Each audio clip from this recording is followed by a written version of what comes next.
نحمدہ ونصلی ونسلم علی رسولہ الکریم وعلی آلہ واصحابہ اجمعین اما بعد اعوذ باللہ من الشیطان الرجیم بسم اللہ الرحمن الرحیم۔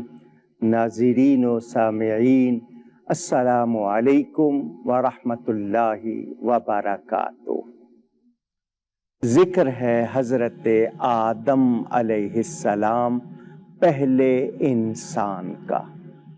جنت میں انہوں نے وہ پھل کھا لیا جس سے ان کو منع کیا گیا تھا، مگر مشیت ایزدی یعنی اللہ تعالیٰ کی مشیت یہی تھی کہ یہ پھل کھائیں۔ قرآن میں خود اللہ نے حضرت آدم کے بارے میں فرمایا فَنَسِيَ وَلَمْ نَجِدْ لَهُ عَزْمًا، ان کی توجہ نہیں رہی، ہم نے ان میں نافرمانی کا عزم ارادہ نہیں پایا، لہٰذا ہم نبی کے لیے کبھی یہ نہیں کہیں گے کہ ان سے خطا ہوئی، ہم نہیں کہیں گے کہ انہوں نے نافرمانی کی۔ ہمیں نبیوں کے بارے میں جب بھی بات کرنی ہے بہت احتیاط سے کرنی ہے، وہ اللہ کے بہت پیارے ہیں۔ آپ گفتگو میں بڑے کے لیے، بہت بڑے کے لیے، سب سے زیادہ بڑا تو اللہ ہی ہے، آپ گفتگو میں اپنے الفاظ کا انتخاب کرتے ہیں۔ ہم عمر سے بات کرتے ہوئے لہجہ اور ہوتا ہے، بڑے سے بات کرتے ہوئے لہجہ، الفاظ، انداز اور۔ تو انبیاء کا ذکر ہمیشہ بہت ادب سے کیا جاتا ہے، ان کے لیے گناہ کا ہم تصور بھی نہیں کر سکتے۔ یہ اللہ تعالیٰ کی مشیت تھی، انہوں نے وہ پھل کھایا، انہیں زمین پر اتارا گیا۔ اللہ نے فرمایا تمہاری پشت میں تمہاری ساری اولاد ہے، کیونکہ حضرت آدم کا لقب ابو البشر ہے، وہ تمام انسانوں کے باپ ہیں۔ اللہ نے ان کو پہلا انسان یعنی پہلا وہ جو کہہ لیجئے وجود ان کا بنایا۔ وہ زمین پر آ گئے، انہیں سیلون میں سرادیپ کے پہاڑ پر اتارا گیا، اور حضرت حوا کو جدہ، جو سعودی عرب کا مشہور شہر ہے، جدہ کہتے ہی دادی کو ہیں، ان کا مزار بھی وہیں ہے۔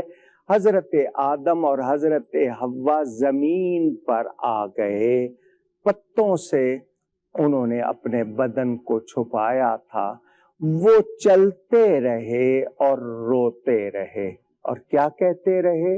ربنا ظلمنا انفسنا وَإِن لَّمْ تَغْفِرْ لَنَا وَتَرْحَمْنَا لَنَكُونَنَّ مِنَ الْخَاسِرِينَ، اے ہمارے رب، ہمارے پالنے والے، بے شک ہم نے اپنی جانوں پر ظلم کیا، یعنی ہم نے ظلم کیا ہے خود اپنی جانوں پر، اگر تو نے ہمیں معاف نہ کیا، ہم پر مہربانی نہ فرمائی، تو ہم نقصان پانے والے، گھاٹا پانے والوں میں سے ہو جائیں گے۔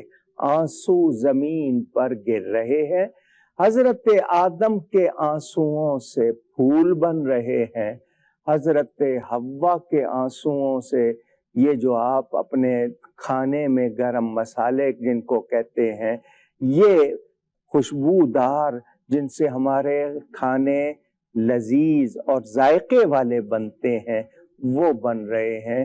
اللہ کے پیاروں کے آنسوؤں میں کتنی برکت ہے، اس کا اندازہ کیجئے، اور پھر سوچئے کہ ہمارے پیارے نبی پاک صلی اللہ علیہ وآلہ وسلم کے وجود میں کتنی برکتیں ہوں گی۔ حضرت آدم اور حوا یہ نہیں کہتے کہ ہمیں یوں کیا گیا، ہم نے اس لیے کھا لیا، نہیں، ایک چیز ایسی ہوئی جو صورتاً خطا ہے، تو اس پر بھی اللہ کی بارگاہ میں روئے، کتنا بڑا سبق ہے۔ اور توبہ اللہ کو بہت پسند ہے۔ توبہ کا مطلب جو کچھ ہو گیا اس پہ شرمندہ ہونا، اور آئندہ وہ خطا یا غلطی نہ کرنے کا پکا ارادہ، اس کو توبہ کہتے ہیں۔ یہ نہیں کہ زبان پر توبہ ہو اور دل گناہ کی لذت سے بھرا ہوا ہو، ایسا تو مذاق ہوگا، تمسخر ہوگا، موکری ہوگی۔ تو سچی توبہ، اور توبہ کا دروازہ جب تک کھلا ہے، آپ کے گناہ پہاڑوں کے برابر ہوں، سمندر کی جھاگ کے برابر ہوں، تو بھی معاف ہو سکتے ہیں، کیونکہ اللہ تعالی سب سے زیادہ مہربان ہے۔ یہ دونوں عرفات کے میدان میں ان کی ملاقات ہوئی جنت سے اترنے کے بعد، جہاں حج کا رکن اعظم ادا کیا جاتا ہے۔ 9 تاریخ کو تمام حاجی جمع ہوتے ہیں۔ جو حج کا سب سے بڑا رکن ہے وقوف عرفہ، یعنی عرفہ میں ٹھہرنا۔ تو عرفات کے معنی پہچان کی جگہ، پہچاننے کی جگہ، یہ دونوں وہاں ملے، ان کی پہچان ہوئی۔ اللہ نے ان کی توبہ قبول کی، کیونکہ اللہ نے ان کو کچھ کلمات سکھائے تھے۔ میرے پیارے نبی پاک صلی اللہ علیہ وسلم کا وسیلہ لے کر انہوں نے دعا کی۔ اللہ نے فرمایا تم نے ان کو کیسے پہچانا؟ تو حضرت آدم نے کہا جب تو نے میرے جسم میں اپنی عزت والی روح سے پھونکا تو میں نے عرش کے پایوں پر کلمہ لکھا ہوا دیکھا، تو میں نے جان لیا جس کا نام تو نے اپنے نام کے ساتھ ملا کر لکھا ہے وہ ضرور تیرا کوئی بہت پیارا ہے۔ اللہ تعالیٰ نے فرمایا اے آدم تو نے سچ کہا، اگر میں ان کو نہ بناتا تو کچھ بھی نہ بناتا، اپنا رب ہونا بھی ظاہر نہ کرتا۔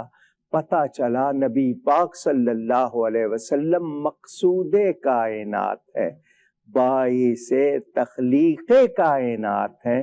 اگر وہ نہ ہوتے تو کچھ بھی نہ ہوتا، اللہ ہوتا مگر ظاہر نہ ہوتا۔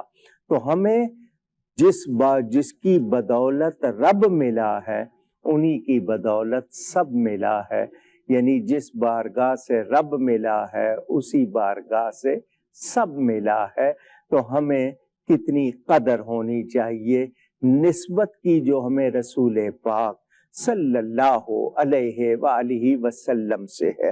حضرت آدم کی شان آپ نے سنی، اب ذکر ہے شیث علیہ السلام کا اور آگے ان کی اولاد کا۔ اگلی نشست میں اس کا بیان کروں گا۔ گفتگو میں مجھ سے کہیں کوئی غلطی ہوئی ہو، اللہ تعالیٰ اس کے رسول صلی اللہ علیہ وسلم کی بارگاہ میں توبہ کرتا ہوں۔ بہت شکریہ۔ والسلام علیکم ورحمۃ اللہ وبرکاتہ۔